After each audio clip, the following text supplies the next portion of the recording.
Hello, on se retrouve aujourd'hui pour le Pumpkin Autumn Challenge de Le Terrier de Gizmoz qu'elle organise depuis maintenant 7 ans il me semble et c'est la première fois que je vais participer.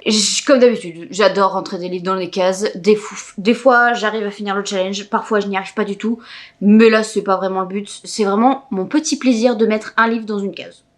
Voilà, clairement, c'est un challenge qui se déroule du 1er septembre au 30 novembre et donc il y a 3 catégories et à l'intérieur de ces 3 catégories il y a 4 sous-catégories, donc ça fait donc 12 livres en tout. Je me dis que en 3 mois c'est largement possible, mais je vais rajouter une petite subtilité à la chose, c'est que pour moi le 1er septembre c'est pas le début de l'automne, pour moi on est toujours en été, laissez-moi un peu d'été, voilà. Donc je ne commencerai pas le challenge le 1er septembre, c'est sûr et certain, je me connais, je vais aller finir les 3-4 livres qui restent de ma pile à lire de l'été, c'est-à-dire La Promesse du Dragon, Les Sirènes de Malibu et le 3e que je voulais absolument lire, Sing Me Forgotten. Donc ces 3-là, j'aimerais bien les lire pendant l'été, donc je vais lire ces 3 livres-là et après je glisserai doucement vers la pile à lire que je vais vous présenter.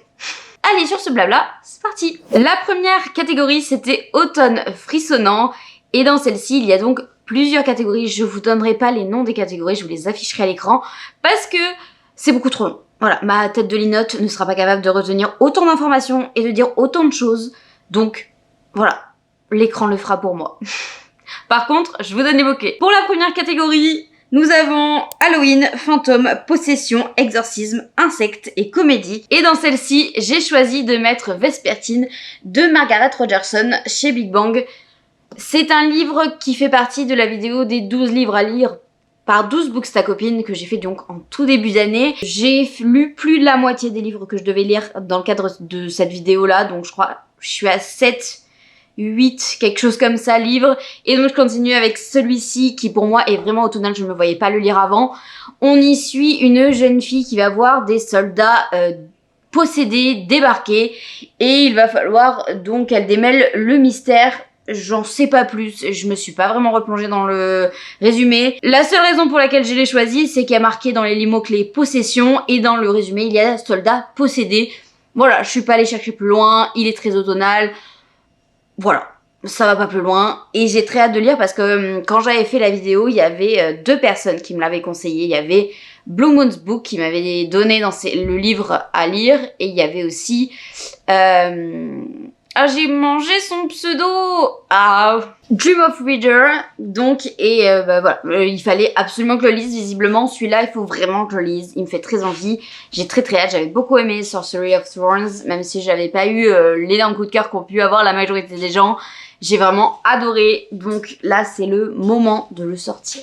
Si vous entendez des petits bruits de choses qui se déplacent par terre, c'est mon chat qui joue avec une barrette. La deuxième catégorie avait pour mots-clés horreur, huis clos, piège, peur, suspense, thriller et créature.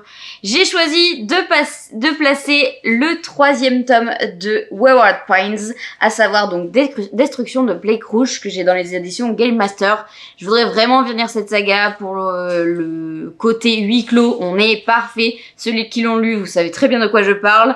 C'est vraiment une saga que je vous conseille si vous souhaitez un livre qui fait que vous n'avez pas du tout envie de le lâcher. C'est pas forcément l'histoire la plus poussée ou la plus engagée, mais moi je passe un excellent moment à chaque fois que je les lis. Donc là j'ai très hâte de finir cette saga. Je vous parlerai pas du 3e tome, mais dans le premier on suit une Ethan Burke qui arrive à Wayward Pines pour enquêter sur la disparition de 2 de ses collègues. Et une fois là-bas, il va se passer quelque chose d'étrange qui va faire qu'il se réveille à l'hôpital sans savoir trop pourquoi il est là, quelle est la raison, il a plus de papier, il a plus rien.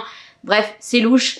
Et effectivement, toute l'histoire est très bizarre. Je vous la conseille à 1000%, c'est vraiment trop bien. La 3e catégorie, c'était donc avec les mots-clés gardien, cimetière, squelette, zombie, médiéval, sorcière et alchimie. J'ai choisi de placer Evocation, donc de S.T. Gibson. C'est l'autrice de A Diary of Blood qui va sortir, je crois, en octobre ou en novembre en français, donc qui, pareil, serait parfait dans cette catégorie-là. Mais ici, nous suivons un médium qui va avoir un souci. Il va devoir faire contacter son ancien Zumi, si tu pouvais éviter de taper dans le trépied, ce serait parfait. Donc il va être obligé de contacter son ancien meilleur ami qui est un sorcier. Il va y avoir une troisième personne qui va se rajouter à cela. Pareil, ça a l'air très automnal, rien que la couverture, ça fait très automnal. J'ai pas plus d'informations sur le résumé, mais je me l'étais gardé spécialement pour cette période-là. Je crois qu'on l'avait reçu en avril ou en mai. Non, en mai, c'était The Honey Witch. Donc ça devait être juste avant. Je pense qu'on l'a reçu en avril. Je suis pas certaine de ce que je raconte. Mais en avril, pour moi, c'était pas du tout la bonne période pour le lire. Donc là, on est bon, sachant que c'est la carte du pendu, visiblement, qu'il y a dedans. Et il me semble avoir vu par des chroniques qu'il y avait également les cartes à la fin. Ouais, il y a les cartes du tarot. J'y connais absolument rien, mais je sais qu'elles sont dedans pour ceux qui aiment bien les univers. Avec ça, voilà, je vous en reparle quand je l'aurai lu, mais vu que c'est en anglais et que... Oh, ça va, c'est un petit livre, il fait 300 pages, ça devrait pouvoir le faire, mais forcément, en anglais, je suis beaucoup plus lente. Et enfin, on arrive à la dernière catégorie de Automne Frissonnant. Les mots-clés étaient donc science-fiction, espionnage, extraterrestre, super pouvoir. Et j'ai choisi de placer Absolu, le tome 2 de Margot Dessen. Science-fiction, c'était obligé. J'avais dit que je le lirais en tout début d'année et finalement je me suis dit non. Visiblement le cliffhanger de fin est encore pire que celui du premier. Donc attends qu'elle ait annoncé la sortie du tome 3 avant de le lancer dans le tome 2. Et c'est chose faite, Margot Dessen vient d'annoncer la sortie de son tome 3 qui aura lieu donc en novembre je crois. Je ne suis pas tout à fait sûre. Mais voilà, mais il est temps que je le sorte de là et je vais même pouvoir peut-être les enchaîner. Qui sait? On passe au deuxième menu et c'était automne, douceur de vivre. Et là pareil, il y a encore 4 sous-catégories. La première avait automne, tendresse, foyer, famille, singularité, cosy et gourmandise. J'ai décidé de placer ici une future sortie du label Calix qui est Assistant to the Villain. Donc qui va sortir tout début septembre je crois, j'ai plus exactement la date exacte. Mais c'est une histoire dans laquelle on va suivre une femme qui a besoin d'un boulot et elle va avoir une demande d'emploi un peu particulière, c'est-à-dire qu'elle va devenir l'assistante d'un vilain et elle va finir par s'habituer au sang, à tout ce qui en découle du fait d'être avec un vilain. Sauf qu'un jour elle va se rendre compte que quelqu'un essaye de boycotter son vilain et ça, elle en est hors de question, elle va mener son enquête pour essayer de défaire tout ça et peut-être qu'il y a une romance qui se laisse là-dessous, je suis pas certaine de ça, mais en tout cas c'est catégorisé beaucoup et très souvent dans la cozy fantasy et vous savez que j'adore ce genre et puisque ça faisait partie des mots-clés, cozy, évidemment j'ai foncé tout droit dedans. Le deuxième livre que j'ai mis dans cette catégorie c'est Saga et Sable d'Os de Travis Baldree chez Inis Édition. J'avais adoré lire Les Journaux Latte l'automne dernier et là je me dis c'est parfait, c'est une cozy fantasy dans lequel on suit Vivi qui est une orque qui en a assez de se battre et elle va se stabiliser dans un village pour ouvrir un café. Donc on va suivre la construction de ce café, les péripéties qui vont y arriver, les nouveaux personnages qui vont être assimilés à l'histoire et j'ai vraiment passé un excellent moment avec cette histoire. Donc voilà, quoi de mieux que le lire le deuxième tome qui est en fait un préquel. Donc je sais pas exactement de quoi il en retourne dans celui-ci, mais j'ai très hâte de le lire. Donc ça sera soit Assistant to the Villain, soit les Saga et Sable d'Os. J'ai pas encore décidé. Ou peut-être que ce sera les deux au final. Qui sait? La deuxième catégorie avait pour mots-clés conte, réécriture, adolescence, féminisme, déconstruction et guerre. J'aurais pu mettre 158 000 sorties, mais j'ai décidé de me concentrer aux grandes majorités sur ce qu'il y avait déjà dans ma pile à lire, donc je me suis concentrée sur le mot-clé réécriture et j'ai placé Quand on prit la bonne étoile de Elisabeth Lim, qui est sortie donc dans la collection Hachette Rose, qui est une réécriture de La Fée Bleue, donc dans Pinocchio. C'est l'avant-dernier Twisted Tale qui me reste à lire actuellement dans ma pile à lire, il faudrait que j'avance un petit peu.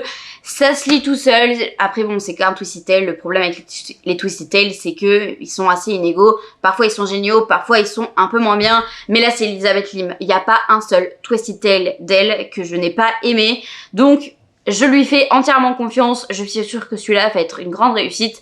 Même si Pinocchio, c'est pas forcément l'un de mes Disney préférés. Mais on verra. Ça se trouve, je vais être hyper surprise positivement. La troisième catégorie, c'était amitié, aventure, BD, anxiété, santé mentale et lumière.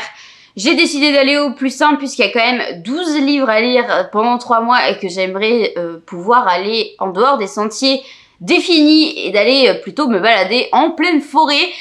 de temps en temps, c'est-à-dire choisir un livre qui est pas dans la pile à lire que je viens de vous annoncer. J'ai donc mis le deuxième tome de La Petite Mort de David Mourier que adore lire en automne. J'avais découvert donc cet auteur au Festival de la BD d'Angoulême il y a 3 ans maintenant, 2 ans et demi, 3 ans, je sais plus exactement. Et j'avais adoré le premier tome que j'avais lu l'automne dernier. J'aimerais cette fois m'en caler au moins 2, voire 3, finir les 4 tomes en fait que j'ai déjà dans ma pile à lire. Donc j'ai lu le premier, il m'en resterait 3. Ce serait mon objectif de l'automne, c'est que c'est vraiment parfait pour cette saison puisqu'on suit une faucheuse, enfin un enfant de faucheuse qui en fait n'a pas du tout envie de devenir faucheur quand il sera plus grand, et l'enfant qu'on suit en fait il veut juste être fleuriste, donc ça donne des situations extrêmement cocasses et j'adore l'humour noir et l'humour un peu décalé qui est utilisé par l'auteur. Il y a aussi beaucoup de références à la pop culture et vraiment j'adore. La 4e sous-catégorie c'était orgueil, préjugés, amour, célibat, classique, sarcasme, satire. J'ai donc choisi d'y glisser pas du tout quelque chose qui est lié à la douceur de vivre, mais je suis partie des mots-clés sarcasme et préjugés en y glissant L'Empire des damnés de J. Christophe chez De Saxus. Ça fait partie des livres que je voulais absolument lire cet automne. Il fallait que je lui trouve une place, il y avait aucune catégorie où il y avait vampire, donc j'ai essayé de le glisser là où je pouvais. Vu que le personnage principal il fait quand même beaucoup de sarcasme, je me dis que ça peut être vraiment parfait pour le mot-clé. Voilà, j'ai un petit peu détourné la chose, mais voilà, il est vraiment... Le premier tome j'avais vraiment beaucoup aimé, même si c'était pas la hauteur de Nevernight. J'ai très hâte de lire ce second tome, mais vous vous doutez bien que c'est une grosse bricasse puisque c'est du J. Christophe, mais j'ai trop hâte de le lire et pour l'automne c'est vraiment parfait. On passe à la 3e et dernière catégorie qui est donc la catégorie spéciale de cette année de 2024.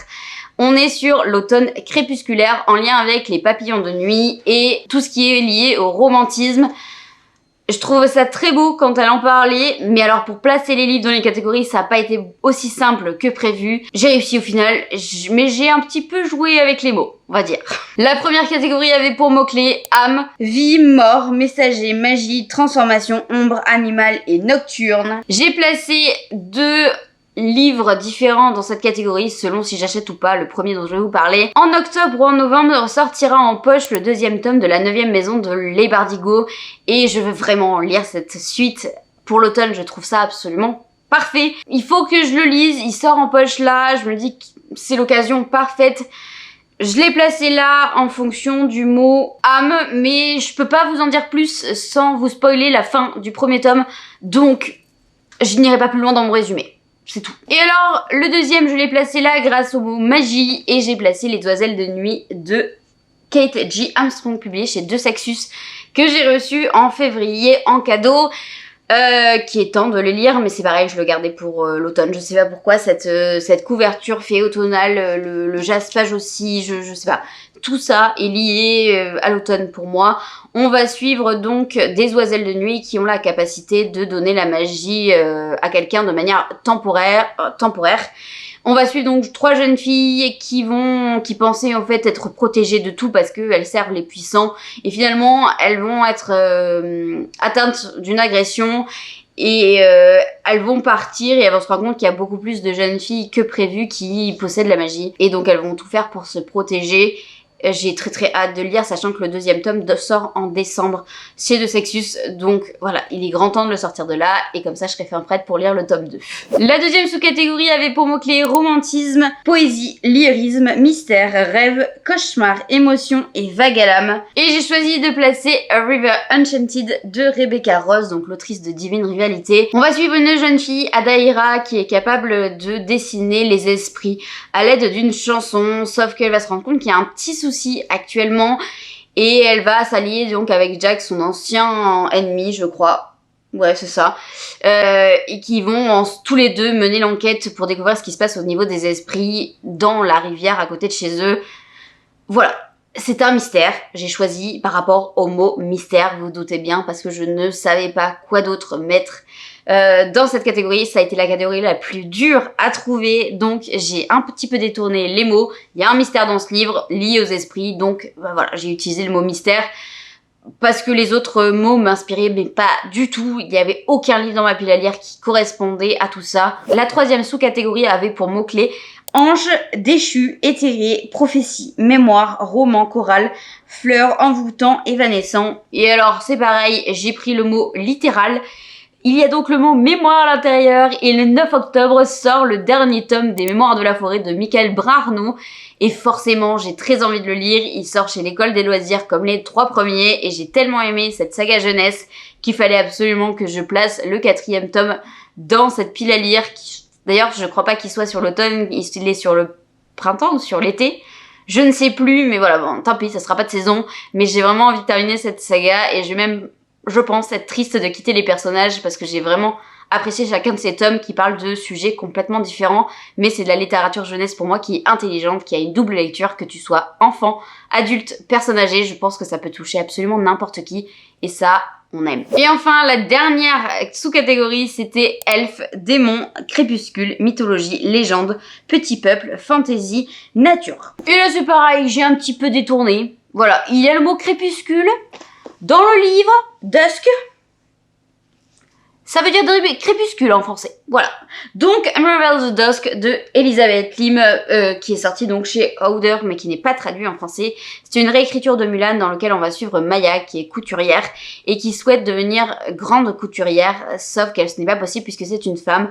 Un jour, un émissaire de l'empereur va venir chercher son père à elle pour qu'il vienne participer à une compétition pouvant lui faire devenir couturière royale.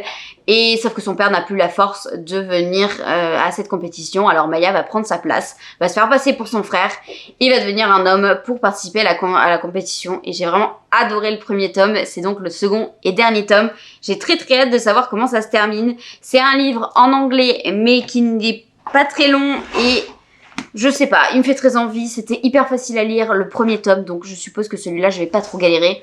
Enfin j'espère. Et voilà, on est sur la majorité des livres que j'avais envie de lire en automne.